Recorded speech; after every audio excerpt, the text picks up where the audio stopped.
एक बड़ी प्यारी कथा भी आती है, क्योंकि अभी अगहन मास प्रारंभ हो चुका है और अगहन मास में कृष्ण पक्ष की एकादशी भी आने वाली है। कितने लोग एकादशी का व्रत करते हैं? सबको करना चाहिए एकादशी का व्रत। एकादशी को अन्न नहीं खाना चाहिए, व्रत करिए। पर यदि आप नहीं रह सकते तो ठीक है, पर प्रयास तो कर सकते हैं कि एकादशी को व्रत करें। नहीं करते हैं तो कम से कम इतना ध्यान रखें कि एकादशी के दिन चावल बिल्कुल नहीं खाना चाहिए, क्योंकि चावल एकादशी के दिन अन्न में और विशेष रूप से चावल में दुनिया भर के जितने पाप हैं वो निवास करते हैं। और जो अभी एकादशी आने वाली है ना, मार्गशीर्ष मास यानी अगहन मास के कृष्ण पक्ष की जो एकादशी है उसे उत्पन्ना एकादशी कहा जाता है। यानी अगहन मास के ही, इस मार्गशीर्ष मास के ही कृष्ण पक्ष के एकादशी की जो तिथि है उसी दिन एकादशी प्रकट हुई थी, जिसके कारण उसे उत्पन्ना एकादशी कहा जाता है। इसके पीछे बड़ी प्यारी कथा है। एकादशी कहाँ से प्रकट हुई, कहाँ से आ गई एकादशी? तो कहा एकादशी भगवान से ही प्रकट हुई। एक बार मूर नामक एक राक्षस था, असुर था, और वो भगवान से युद्ध कर रहा था। भगवान नारायण ने बहुत समय तक उससे युद्ध किया और युद्ध करते करते भगवान थक गए। कहते उस असुर से जब युद्ध करते हुए भगवान थके तो बद्री विशाल पहुंच गए और बद्री विशाल में जाकर भगवान एक गुफा में लेट गए। नेत्र बंद करके भगवान शयन कर रहे, भगवान विश्राम करने लगे। और कहते जब भगवान विश्राम कर रहे थे उसी समय वो दैत्य भगवान को ढूंढते ढूंढते वहाँ पे आ गया और उसने भगवान को गुफा में विश्राम करते हुए देख लिया। उसने कहा, अरे विष्णु, तुम बड़े सोते हो, जब देखो तब निद्रा में ही रहते हो, जब देखो तब सोते ही रहते हो, युद्ध करते करते भी सो गए, पर हम तुम्हें छोड़ेंगे नहीं। भगवान पर प्रहार करने के लिए दौड़ा ही था कि भगवान के तेज से एक दिव्य स्वरूप लेकर देवी प्रकट हुई और उसने उस असुर का वध कर दिया। बोलिए नारायण भगवान की जय हो। और जैसे उस असुर का वध हुआ, इतने में भगवान की निद्रा खुली, भगवान की नींद खुल गई, नेत्र खोले। और जब भगवान ने नेत्र खोला तो उस देवी को देखकर भगवान बड़े प्रसन्न हुए। भगवान ने उस देवी का ही नाम एकादशी रख दिया। बोलिए एकादशी महारानी की जय हो। उसका ही नाम भगवान ने एकादशी रख दिया और भगवान बड़े प्रसन्न हुए। तो एकादशी कौन है? वो भगवान के ही अंश है, भगवान से ही प्रकट हुई है।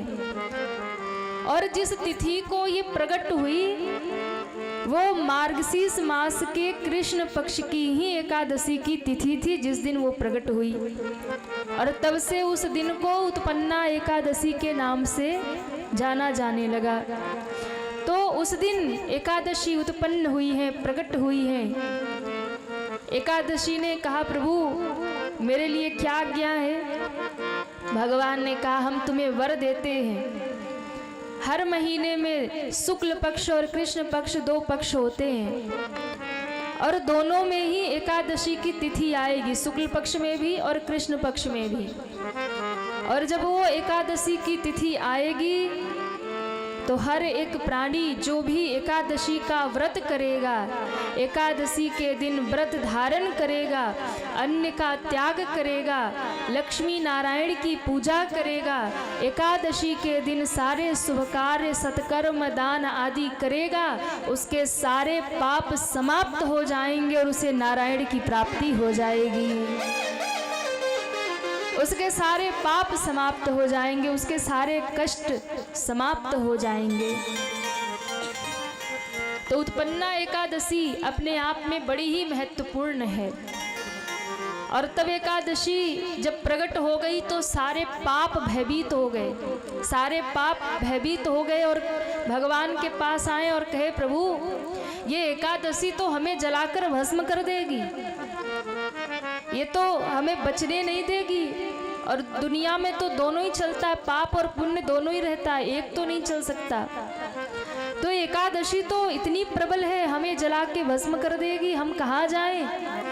भगवान ने कहा, सुनो, एकादशी के दिन सारे वैष्णव सारे भक्त व्रत करेंगे, अन्न को कोई स्पर्श नहीं करता, इसलिए जितने भी पाप हैं एकादशी वाले दिन आकर अन्न में विराजमान हो जाएंगे, अनाज में बैठेंगे, विशेष रूप से चावल में बैठेंगे।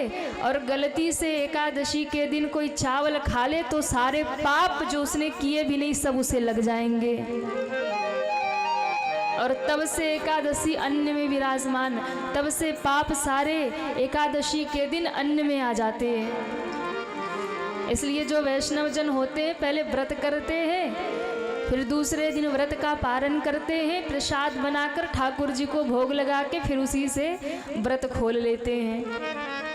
इसलिए एकादशी का व्रत सबको करना चाहिए। एकादशी इतनी प्रबल है कि जो भी एकादशी का व्रत करता है उसके सारे पाप जल करके समाप्त हो जाते हैं, उसे भगवान की प्राप्ति हो जाती है।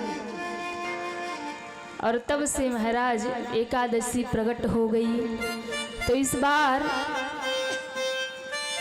ये मार्गशीर्ष मास की कृष्ण पक्ष यानी अगहन महीने के कृष्ण पक्ष की जो एकादशी की तिथि है उसका व्रत हम कब करें। और मैं कई बार कहती हूँ दसवीं युक्त जो एकादशी है यानी दसवीं भी और एकादशी भी लग रही है तो दसवीं युक्त एकादशी हमेशा त्याज्य होती है और द्वितीया युक्त एकादशी का व्रत हमेशा करना चाहिए। तो इस बार जो एकादशी का व्रत हम सभी करेंगे वो एकादशी उत्पन्ना एकादशी का व्रत 26 नवंबर दिन मंगलवार को किया जाएगा। 2024 में उत्पन्ना एकादशी 26 नवंबर मंगलवार को व्रत करना है। और फिर जो एकादशी का व्रत करे उन्हें पारण का भी समय बहुत ध्यान रखना होता है, क्योंकि मुहूर्त में ही पारण करेंगे तो संपूर्ण फल प्राप्त होता है। और कई बार हरिवासर भी रहता है तो उस समय व्रत नहीं खोलना चाहिए। तो पारण कब करेंगे? 26 नवंबर मंगलवार को व्रत करेंगे, 27 नवंबर बुधवार को व्रत का पारण करेंगे। लेकिन व्रत के जो पारण की तिथि है वो दोपहर 1:12 से 3:18 तक है। तो इसलिए पारण का जो व्रत करते हैं वो विशेष ध्यान रखेंगे कि सुबह पारण नहीं है, इस बार दोपहर में पारण करना है। और 1:12 से 3:18 तक उत्पन्ना एकादशी व्रत का पारण 27 नवंबर दिन बुधवार को। तो जो भी व्रत करते हैं आप सभी को उत्पन्ना एकादशी की बहुत बहुत शुभकामनाएं, बहुत बहुत मंगल कामनाएं। भगवान श्री लक्ष्मी नारायण और एकादशी माता की कृपा आप पर सदैव बरसती रहे और आपको भगवत प्राप्ति हो, यही व्यासपीठ से मंगल कामना।